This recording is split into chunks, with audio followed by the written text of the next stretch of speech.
అత్యంత కృప కలిగిన యేసు క్రీస్తు నామములో వాక్యాన్ని వింటున్న బిడ్డలందరినీ కూడా దేవుడు సమృద్ధిగా దీవించి ఆశీర్వదించును గాక. ఆమేన్. ప్రియ దేవుని బిడ్డలరా,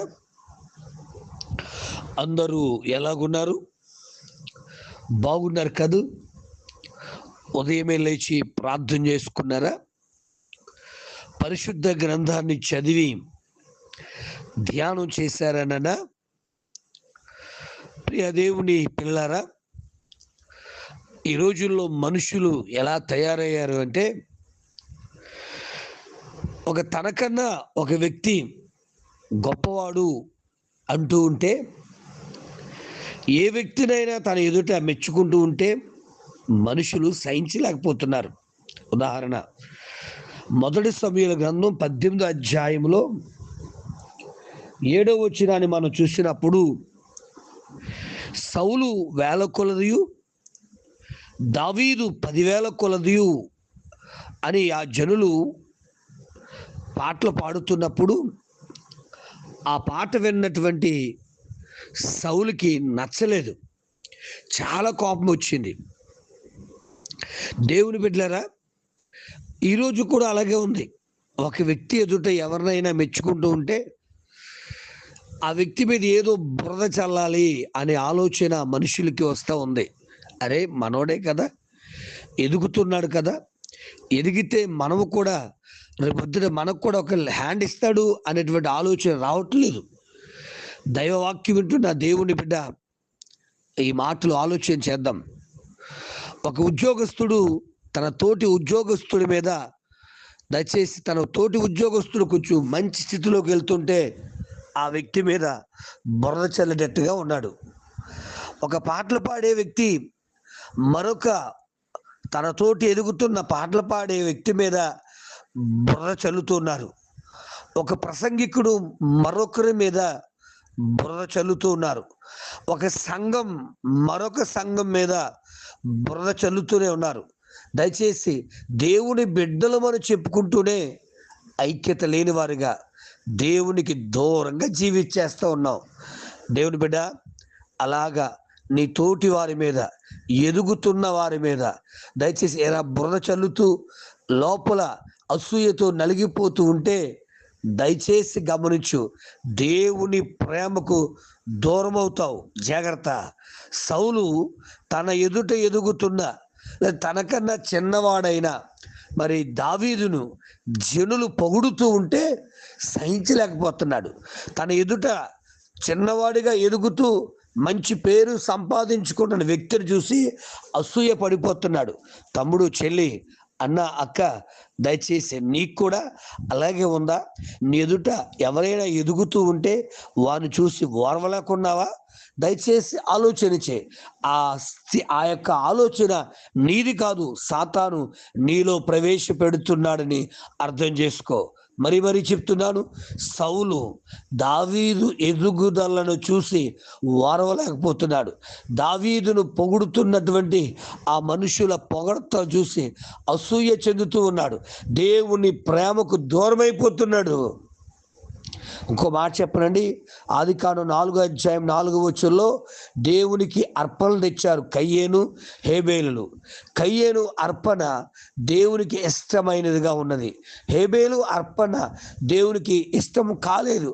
వెంటనే దయచేసి గమనిస్తే ఆ కయ్యేను ముఖం చిన్నబుచ్చుకుని దేవుని మీద కోపగించి తన తమ్ముడి మీద పగ పెంచుకున్నాడే తప్ప, అరే, నా అర్పణ ఎందుకు అంగీకరించబడలేదు, నా అర్పణ దేవునికి ఎందుకు ఇష్టం కాలేదు, ఒకవేళ ఇష్టం వచ్చేటట్లుగా అనగా దేవునికి ఇష్టమయ్యే రీతిలో ఎలా అర్పించాలి, వెళ్ళి ఆదాము గారు అంటే తండ్రి గారిని అడుగుదాం, లేక దేవుణ్ణే అడుగుదాం అనే ఆలోచన లేక తమ్ముడి మీద అసూయతో రగిలిపోతూ ఒక నరహంతకుడుగా మిగిలిపోయాడు. బాగా అర్థం చేసుకుందాం. ప్రియ తమ్ముడు, ప్రియ చెల్లి, నీతో చదువుతున్న వారు నీకన్నా 2 మార్కులు ఎక్కువ వచ్చాయని వారి మీద అసూయ పడిపోతున్నావా? దయచేసి గమనించు. నీతో పాటు ఎదుగుతున్న ఒక ఆత్మ విశ్వాసి చక్కగా పాట పాడిందని 10 మంది మెచ్చుకుంటే ఆ అమ్మాయిని చూసి లేదా అబ్బాయిని చూసి దయచేసి గమనించు దేవుని బిడ్డ, దయచేసి ఆ అమ్మాయి మీద అబ్బాయి మీద బురద చల్లుతున్నావా? మరొక సేవకుని మీద బురద చల్లుతున్నావా? నా కళ్ళెదురుగా ఎదిగిన ఈ చిన్నోడు ఎంత పేరు సంపాదించడం ఏమిటి అని ఆ దైవజనుని మీద బురద చల్లుతున్నావా? దయచేసి దేవుని వాక్యం నీ కొరకే.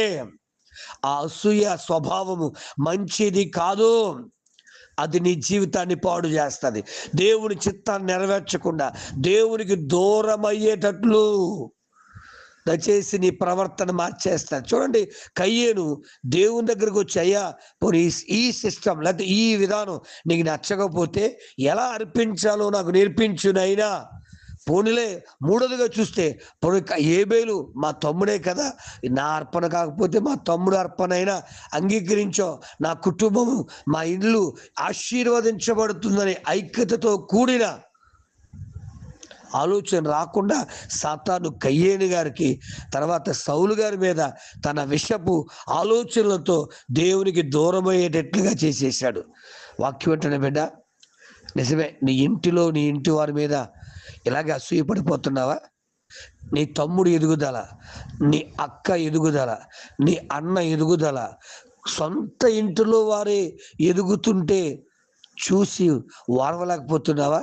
దయచేసి గమనించు, అది ఆ మనసు సాతాను మనసు నాన్న. దయచేసి అవసరమైతే సపోర్ట్ చేయి, అవసరమైతే బలపరచు.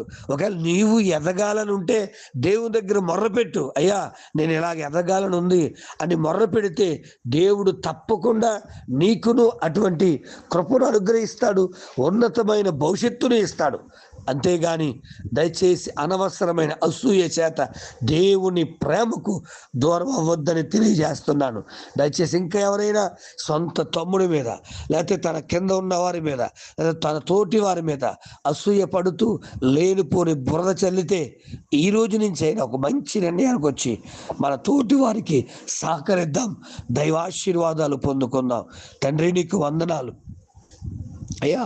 మా సంఘాల్లో, మా సమాజంలో, మా ఆఫీసుల్లో అయ్యా నీకు ఇష్టమైన వారిగా మేము బ్రతకడానికి మాతో పాటు ఎదుగుతున్న వారిని ప్రోత్సహించడానికి అయ్యా, అదేవిధంగా మేమును ఎదగడానికి తగిన మంచి మనసు దయచే. ఒక సౌలుకు వచ్చిన విషపుతో కూడినటువంటి ఆలోచన, కయ్యేనుకు వచ్చిన అసూయతో కూడిన ఆలోచనలు ఎవరికైనా ఉంటే దయచేసి వారిని సరిచేయండి ప్రభు. ఈ వాక్యం ద్వారా సరిచేసుకోవడానికి మంచి మనస్సు దయచేయండి.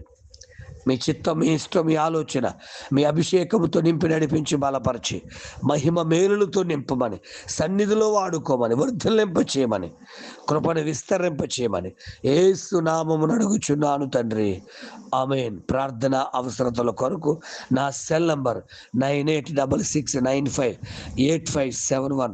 ప్రభు కృప మీకు తోడుగా ఉండునుగాక. ఆమేన్.